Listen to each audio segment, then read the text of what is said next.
Nagsisimula ang kwento sa isang lugar kung saan ang buong lungsod ay binalutan ng yelo, lahat ay biglang nagbago noong araw, sa halip na global warming, ang dumating ang panahon ng yelo. Sa loob lamang ng ilang araw, nagyelo ang buong sangkatauhan, walang nakapaghanda sa pangyayaring ito, walang sapat na kasanayan o kagamitan ang mga tao, kaya milyon-milyon ang namatay sa lamig. Ngunit hindi lang ang lamig ang problema, sa mundong ito na puno ng kalupitan, ang mga bagay na dati karaniwan at madaling makuha ay naging pinakamahalagang kayamanan. Ang mga nakaligtas ay handang ipagsapalaran ang kanilang buhay para sa kaunting pagkain o gasolina. Makalipas ang ilang linggo mula nang magsimula ang yelong ito, isang lalaki, ang ating bida na nagngangalang Linmo, naglalakad siya sa nagyayelong kapaligiran, tila kalmado sa kabila ng lahat. Habang lumilinga-linga, napansin niyang tila wala pang ibang nakakarating sa lugar na iyon. Umaasa siyang makahanap ng pagkain at gatong, mga bagay na ngayoy mas mahalaga pa sa ginto.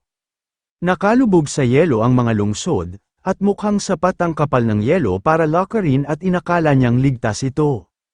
Ngunit pag-apak niya sa yelo, nagsimula itong yumanig, biglang may matinis na tunog, sumunod ang isang malakas na ingay, at siya ay natigilan. Lumingon siya at iniisip kung ito ba ay lindol, sa isang iglap, bumigay ang kapal ng yelo sa ilalim niya. Wala siyang ibang maisip habang bumabagsak kundi ang katotohanang ang mundong ito ay paalala ng Diyos kung gaano kaina ang sibilisasyon ng tao, parang manipis na yelong madaling mabasag. Nahulog siya sa isang napakalalim na bitak habang minumura ang kanyang malas at inaakalang kamatayan na ang kasunod. Pero hindi pa siya sumusuko, kumapit siya sa kanyang piko, nagdarasal na huwag itong mabali.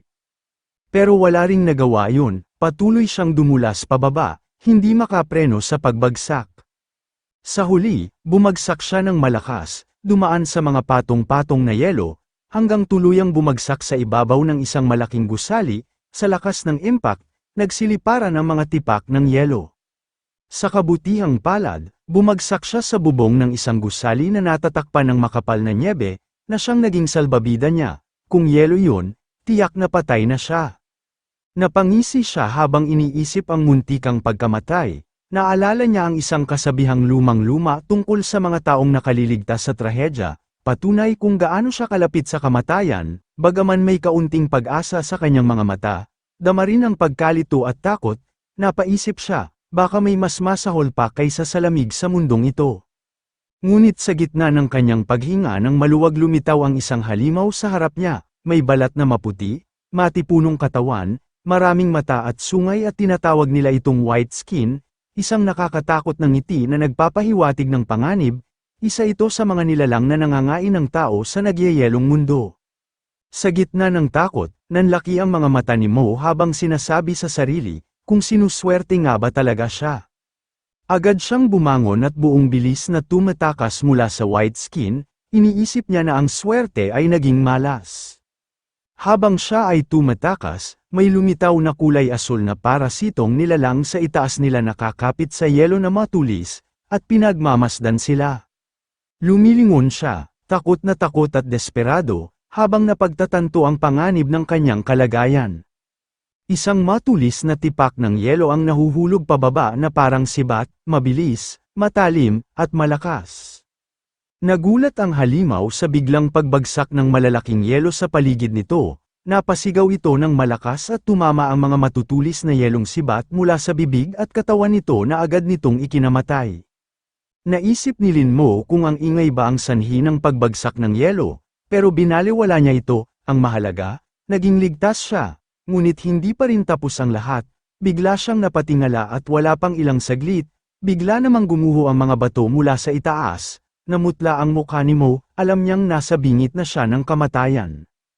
Pagbagsak ng malaking bato mula sa guho, nagdulot ito ng malaking pagsabog sa harap niya, at lumikha ng isang napakalaking pagguho ng nyebe.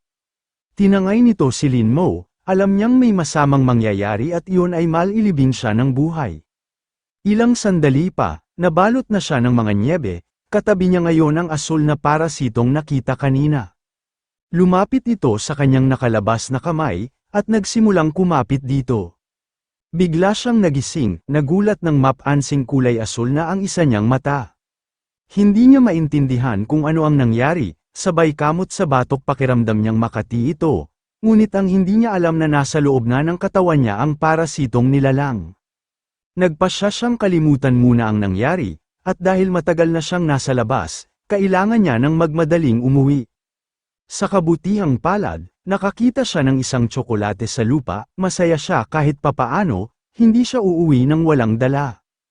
Ilang sandali ang nakalipas, nakarating na siya sa paanan ng isang mataas at wasak na gusali, na may lagusan papunta sa kanyang tinutuluyan. Binuksan niya ang lagusan gamit ang piko, at inisip niyang dahil nagyelo na ang lungsod, ito na lang ang tanging daan nila pauwi. Hinulag niya ang isang lubid, para makababa siya ng maayos at ligtas, na pagtanto niya na araw-araw, hindi niya alam kung hanggang kailan patatagal ang ganitong pamumuhay. Pagkababa niya gamit ang lubid, sa loob ng gusali na madilim at malamig, ang mga tao'y nagsisiksikan para sa pansamantalang silungan.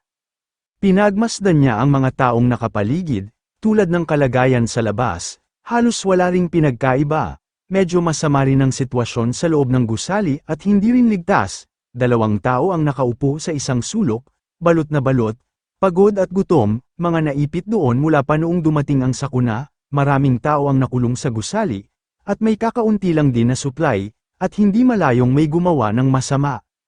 Napaisip si Lin Mo sa moralidad ng mundong ito, sa ganitong kalagayan, sino nga ba ang makapagsasabing hindi sila gagawa ng hindi makataong gawain? Habang palihim siyang naglalakad, napansin niyang wala pang nagpapatrulyang tao, kaya kailangan niyang magmadaling umuwi. Lumapit siya sa isang pinto na may numerong 409 at mabilis na kumakatok. Pagkatok niya, agad siyang pinagbuksan ng isang babaeng nagngangalang Xiaoming. Tila nabigla siya sa bilis ng pagbukas nito at nagtanong kung sinara ba niya talaga ang pinto. Sa tensyon ng sandali, agad siyang niyakap ni Xiaoming, at dahil dito natigilan si Lin Mo. Habang nakangiting pilya, sinabi niyang miss na niya si Lin Mo at gusto na nitong makita siya agad. Tinulak siyang tanungin kung gusto rin ba siyang makita nito agad, nagsimula naman mamula ang pisngi ni Mo, at sumagot siyang, oo naman, agad na nilock ni Lin Mo ang pinto. Kalahati ng atensyon niya ay nakatuon sa seguridad habang ang isa ay nasa nobya niyang may bahagyang inis na ekspresyon at nakakrus pa ang mga braso, tila nagseselos ito sa pagbibigay niya ng atensyon sa paligid imbes na sa kanya. Ngunit ngumiti si Lin Mo nang may pagmamalaki at ipinakita ang isang tsokolate, umaasang mapahanga ang kanyang nobya. Tiningnan ito ng babae nang may pagtataka, halatang hindi sigurado kung ano ba talaga ang ibinibigay sa kanya. Ngunit nang malaman niyang isa pala itong tsokolate, bigla siyang yamakap kay Lin Mo ng mahigpit at hinalikan pa siya sa pisngi, masaya at puno ng tuwa habang pinuri siya, dahilan upang mamula si Mo sa hiya at kilig. Ngunit agad ding napatingin ang nobya niya nang may halong pagkabigla at pagkadismaya, iisa lang kasi ang dala niyang tsokolate. Ipinaliwanag naman ni Mo na iisa lang ang nahanap niya, at muntik pa siyang makain ng halimaw para lang makuha ito at hinikayat ang nobya na kainin ito agad. Papalabas na si Lin Mo nang mapansin ni Xiaoming ang kanyang bag, punong-puno ng laman, at nabahira ng asul naman siya, tiningnan niya si Mo nang may paghihinala at inis. Halatang hindi siya natutuwa sa iisang tsokolate lang. Sa kabilang silid, umupo siya sa tabi ng apoy, nagmuni-muni si Lin Mo tungkol sa hirap na kanilang pinagdadaanan, at ilang araw na rin mula nang huli siyang nakakain ng maayos, nagdadalawang isip siya kung kakainin na ba nila ang mga binhi na naipon nila. Napatingin siya sa mga tinanim na halaman, ngunit alam niyang kapag kinain nila ito, mawawala na ang pag-asang magtanim muli. Tiningnan niya ang kanyang bag, at alam niyang kapag nagpatuloy sila sa ganitong sitwasyon, tuluyan na ang lahat na masisiraan ng isip. Kinuha niya ang laman ng bag, at isa pala itong karne ng halimaw na humabol sa kanya kanina, at naisip niya kung wala lang lason ang karne, baka ito ang sagot sa gutom ng mga tao sa gusali. Sa kabilang banda, nakita ni Lin Mo na kahit papaano maganda rin ang taba ng halimaw bilang gatong, at sa nagyayelong mundong ito, kahit paunti-unti, hindi sila mamamatay sa lamig at may dahilan pa para mabuhay. Sa kanyang pagtataka, napatingin si Mo sa digital na orasan, at napansin na Valentine's Day na pala. Napahawak siya sa noo at napagtanto ang nakalimutang petsa sa gitna ng kaguluhan. Agad siyang tumakbo sa sala at tinawag ang kanyang nobya upang humingi ng paumanhin sa nakalimutang selebrasyon, ngunit wala roon si Xiaoming. Habang iniisip kung saan siya nagpunta, may biglang kumatok ng malakas sa pinto. Naisip ni Lin Mo na ang katok na yun ay pamilyar sa kanya, at nagtataka kung bakit nasa labas ang kanyang nobya. Dahil dito binuksan niya ang pinto, nanlaki ang kanyang mata sa pagkabigla nang sinalubong siya ng metal bat, at isang brutal na hampas ang tumama sa kanyang mukha at agad na bumulwak ang dugo. Sa lakas ng paghampas tumilapon siya palayo, bumagsak sa pader at nawalan ng balanse, lumapit naman ang isang lalaking may mahabang buhok at may hawak na bakal na pamalo. Nang mahimasmasan si Lin Mo, nakita niyang niyayakap ng kanyang nobya ang isang lalaking may masamang ngiti, at tila nasisiyahan pa sa pananakit sa kanya. Sugatan at masakit ang katawan, hinarap ni Mo ang nobya at tinanong kung bakit siya nagtaksil para sumama sa lalaking si Lu Delong. Galit na galit si Xiaoming, sinabing hindi siya basta mabobola sa isang simpleng tsokolate lang, at inakusahan niya itong kuripot at sinabing nagtago ng pagkain habang ang iba ay nagugutom. Lumapit si Delong, tinawag pa siyang Brother Mo na may halong panunuya at sinabing bibigyan niya siya ng isang payo. Sinabi niyang sa mundong ito, hindi na umiiral ang batas ng sibilisasyon, kundi ang batas ng kagubatan at walang puwang ang mahina. Tinanong niya kung may susunod pa ba sa isang lalaking katulad niya ni hindi kayang alagaan ang sariling kasintahan, habang si Xiaoming ay nakatayo lamang sa likod, tila sumasang-ayon sa pananaw ni Lu Delong. Ipinagpatuloy ni Lu Delong ang kanyang pangaral, sa mundong ito, dalawang uri lang ng mahina, ang umaasa sa malalakas, o lamunin ng mas mahihina. Habang ngumiti siya ng masama, pinilit niya utusan si Lin Mo na isuko na niya ang tinatagong pagkain. Ngunit tumanggi si Mo, nang may tapang at desperasyon, sigaw niyang wala siyang tinatagong pagkain. Itinaas ni Delong ang hawak nitong kagamitan tila may gagawin na masama, sinabi nitong tila tumanggi siyang umasa sa malalakas. Sa takot itinaas ni Lin Mo ang kamay upang pigilan si Delong sa binabalak nitong masama. Sa galit, binasag ni Delong ang binti ni Mo gamit ang golf club, dahilan upang mapa-atres siya sa sakit. Sinundan pa ito ng sunod-sunod na bogbog, sa pisngi, sa kamay at sa buong katawan. Si Lu Delong at ang kanyang grupo, tila mga hayop na walang awa, at pinagsasaksak si Lin Mo. Si Lin Mo ay basang-basa sa dugo at halos kalahating patay na. Nagulat naman ang tauhan ni Delong na wala silang nahanap sa buong bahay kundi bulok na binhi. Tinignan niya pabalik si Lin Mo, at inutusan ang tauhan niya na ibigay sa kanya ang kutsilyo, at iminungkahi na gamitin na lang bilang pagkain ang mga katawan ng mahihina. Sa dilim ng eksena, makikita ang isang demonyong ngiti habang hawak niya ang kutsilyo, tila tinanggap na nila ang wakas ng kanilang biktima. Ngunit sa gitna ng kadiliman, isang malakas na sigaw ng kagustuhang mabuhay ang bumalot sa paligid. Sa isang makapangyarihang eksena, makikita si Lin Mo na nakalutang, nakaunat ang mga braso at pinalilibutan ng asul na kidlat. Ang kapangyarihan ng parasito ay gumagapang sa kanyang katawan, binibigyang liwanag ang kanyang anyo, simbolo ng muling pagbuhay at lakas. Sa isang bakanteng opisina, makikita ang nag-iisang tao na nakasubsob sa mesa, ang isang matay na kadilat at nagniningning ng maliwanag na asul, refleksyon ng gulat at takot. Gulat at balisa, biglang ibinagsak ni Lin Mo ang kanyang mga kamay sa mesa sabay sigaw ng pangalan ni Lu Delong. Litong-lito at bahagyang natataranta siya, may mga butil ng pawis sa pisngi, habang tinatanong sa kanyang isipan kung ano ang nangyari. Nasa estado ng hindi makapaniwala, pinagmasdan niya ang kanyang mga kamay at katawan, walang anumang gallows. Nagsimulang bumilis ang kanyang isip habang sinusubukang unawain ang kalituhan sa kanyang sitwasyon. Tinatanong sa kanyang isipan kung paano siya nabuhay gayong malinaw niyang naaalala ang kanyang pagkamatay. Nasa loob siya ng isang matayog na gusali sa gitna ng isang lungsod na hindi pa nababalot ng nyebe. Napagtanto niyang bumalik siya sa mga oras bago magsimula ang pandaigdigang yelo, isang nakakatakot na countdown ang ipinapakita, ilang oras na lang bago magsimula ang sakuna. Sa panahong yun, abala pa rin ang mga protesta sa Queen's Park, puno ng tao ang mga kalsada, tumugon ang pulisya ng lungsod sa pamamagitan ng pagpapadala ng malaking puwersa upang maibalik ang kaayusan sa gitna ng kaguluhan. Samantala sa Manhattan, isang elite na grupo ay nagsasaya sa kanilang isang marangya at eksklusibong pagtitipon. Sa madudungis na kalye ng Brooklyn, abala ang mga gang sa kanilang kasunduan. Habang unti-unting nauubos ang oras sa araw ng ika-4 ng Hulyo, nananatiling walang alam ang buong lungsod sa napipintong kapahamakan, nagpapatuloy ang buhay habang ang tadhana ay nagbabalak na maghatid ng hindi na mababawi pang dagok. Sa labas ng isang Aston Martin, may mga taong naglalakad sa ilalim ng maliwanag na mga patalastas, at sa gusali na yon na kanyang pinapasukan doon lumabas si Lin Mo. Tumingala siya sa kalangitan, at tanging siya lang ang nakakaalam sa kung ano ang susunod na mangyayari. Nanatiling nakatingala si Mo sa nakakasilaw na aurora na nagpapaliwanag sa lungsod, isang tanawin na kumukuha ng pansin ng karamihan.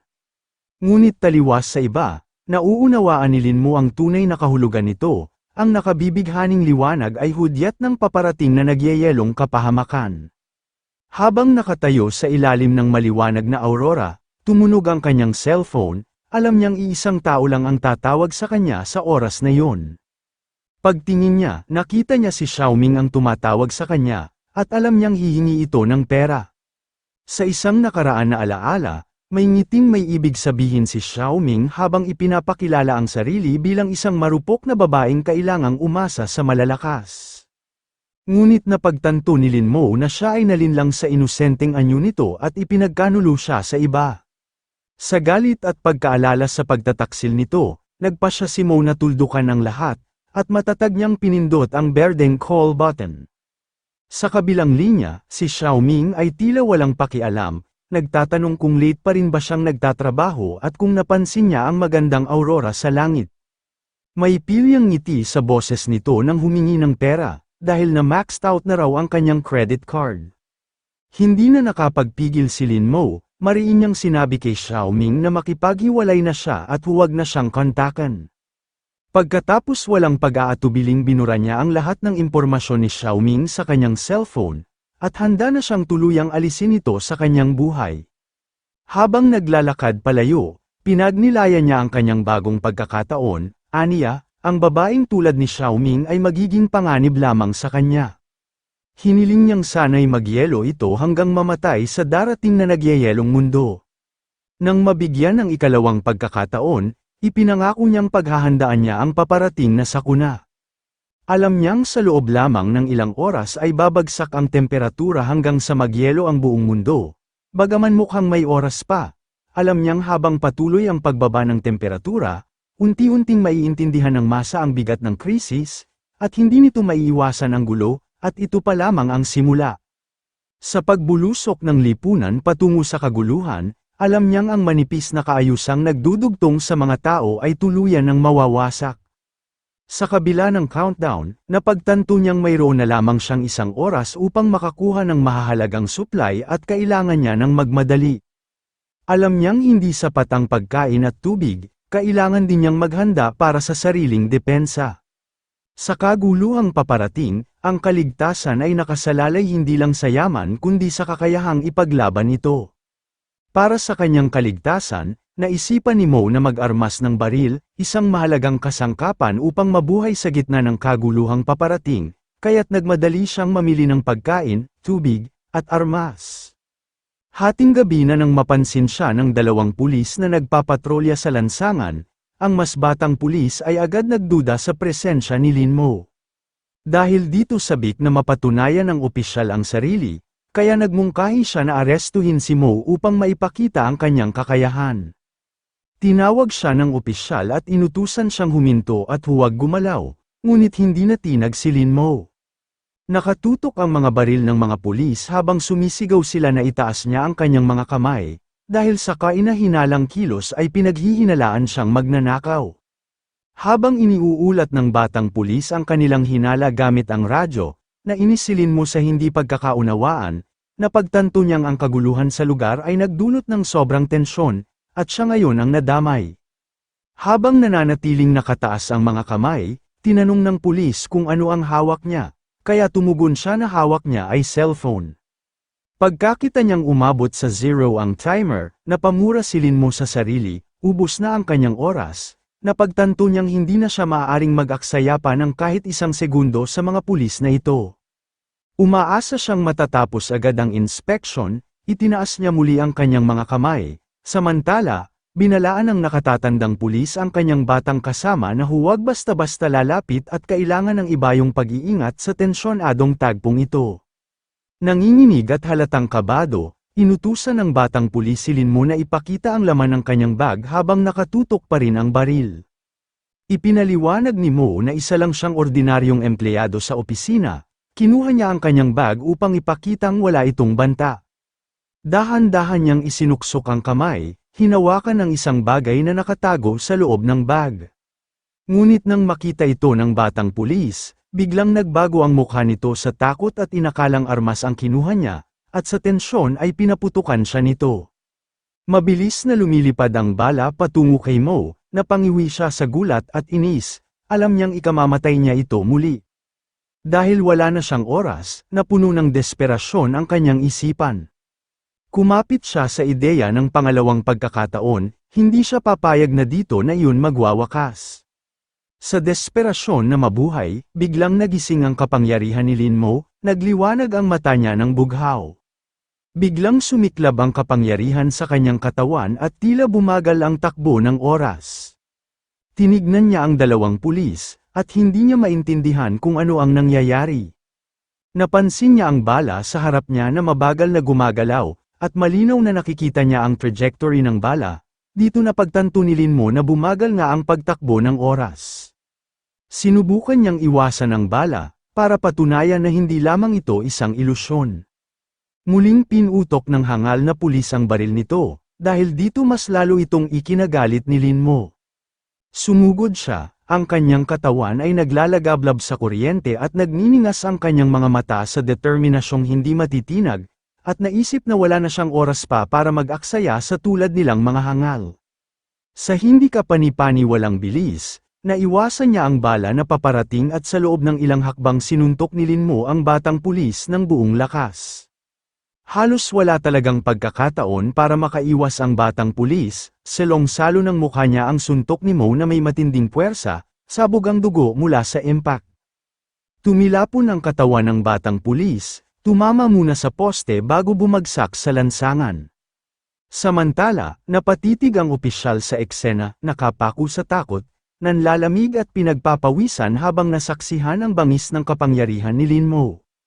Lumingon siya upang tingnan ang kasamahan, ngunit nakita niyang durog-durog ang katawan habang nakabaon ito sa nawasak na pader, tila wala ng senyales ng buhay.